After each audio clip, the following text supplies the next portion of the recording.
Alrighty, my name is Grace Lara, and we are at Brookwood Forest Elementary, and I am with the fourth grade dual language teacher. And tomorrow we are going to record her lesson. So let's get started. Hello, Miss Rex. How are you? Doing well. Great.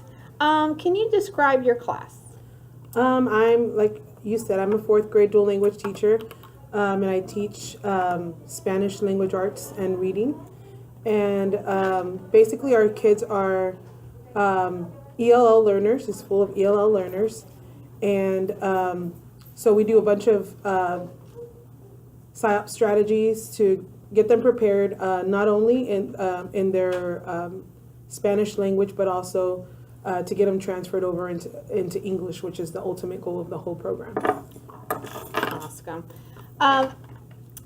Describe the goals. No, describe your lesson for tomorrow. So our lesson for tomorrow is going to be on compare and contrast, which is TEKS 4.11C, 4.9A, and yeah. So basically what we're going to do is we're going to have students learn how to compare or how to get characteristics of two things and then compare and contrast. We're going to be talking about responsibility and honesty. So we're going to have two books that we're going to present to the students, and then they're going to be give the characteristics of responsibility and the characteristics of honesty, and then see how they're alike. Okay. Are you going to do that in English or in Spanish? Spanish. Alrighty. Where did you get those TEKS for your lesson? Are you following the scope and sequence? Are you following the... Yes, we're following the scope and sequence of New Caney ISD, and we're also doing the Lucy Calkins program. So it's kind of, we mix and match both resources to make sure that we have something going for our kids and we're on target with the district. Awesome. How is this lesson connected to your students' prior knowledge?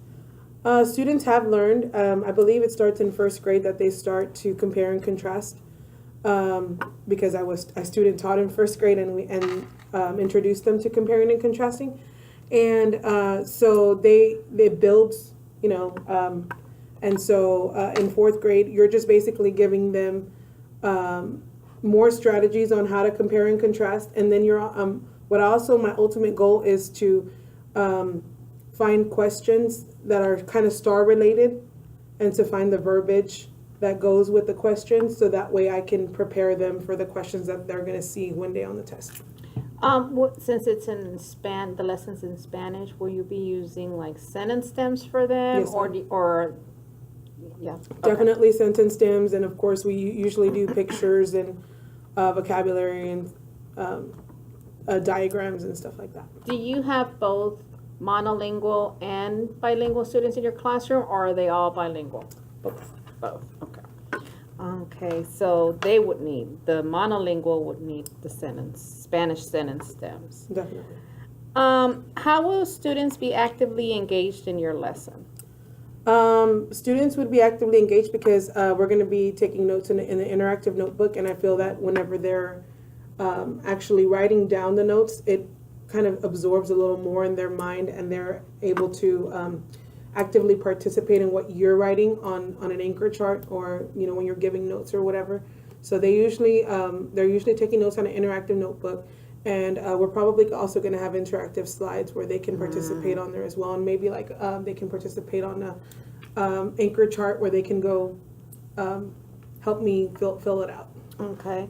What material and resources will be used in the lesson? We have, I rented 2 books from the library that are going to talk about honesty and responsibility. And so I'm going to read those aloud. And then I did find some stuff online on Pinterest and Teacher Pay Teacher that are going to assist us in the student notebook taking. Okay. How will you know if your students are understanding your lesson? We're going to do a Kahoot at the end of the lesson. Okay. And so that usually is kind of like an exit ticket. I usually do Kahoots, and so we'll see if they pick it up or not. Okay.